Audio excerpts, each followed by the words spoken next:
constantly buzzing with notifications, likes, and endless feeds, it's easy to get lost in the glow of our screens. Here in the Philippines, like everywhere else, our phones have become extensions of ourselves. But are they connecting us or pulling us apart?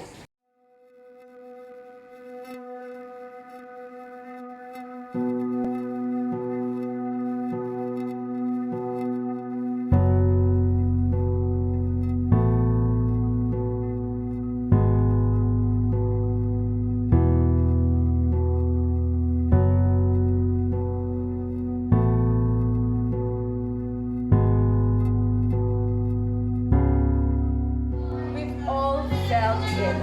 The phantom vibration, the urge to check just one more time. But for many, this isn't just a habit, it's a growing concern.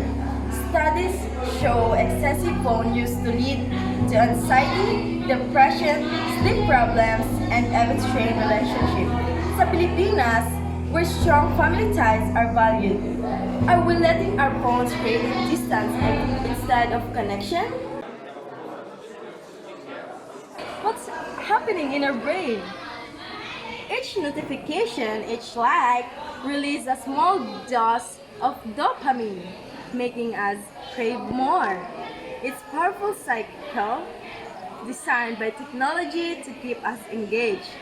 Think about time spent scrolling, time that could be spent learning a new skill, connecting with loved ones face to face, or simply enjoying the beauty around us. Ang ganda ng Pilipinas natin!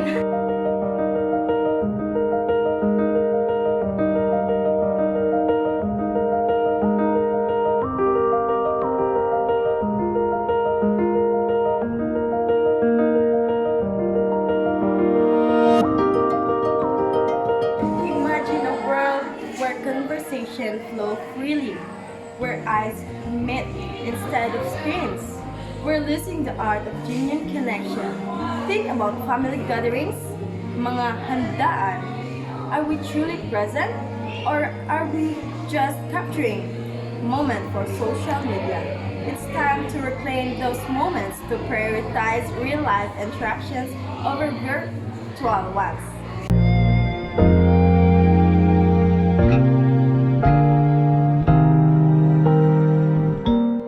But the good news is, it's not too late. We can take back control. Start small, set boundaries, designate phone-free time during meals or before bed. Turn off unnecessary notifications. Rediscover hobbies, passion that don't involve a screen. Let's consciously choose to engage with the world around us, ang ating komunidad. Unplug to connect, reclaim your time, your focus, your relationships. Let's build a society where technology serves us, not the other way around. Choose real connections, choose a richer, more present life.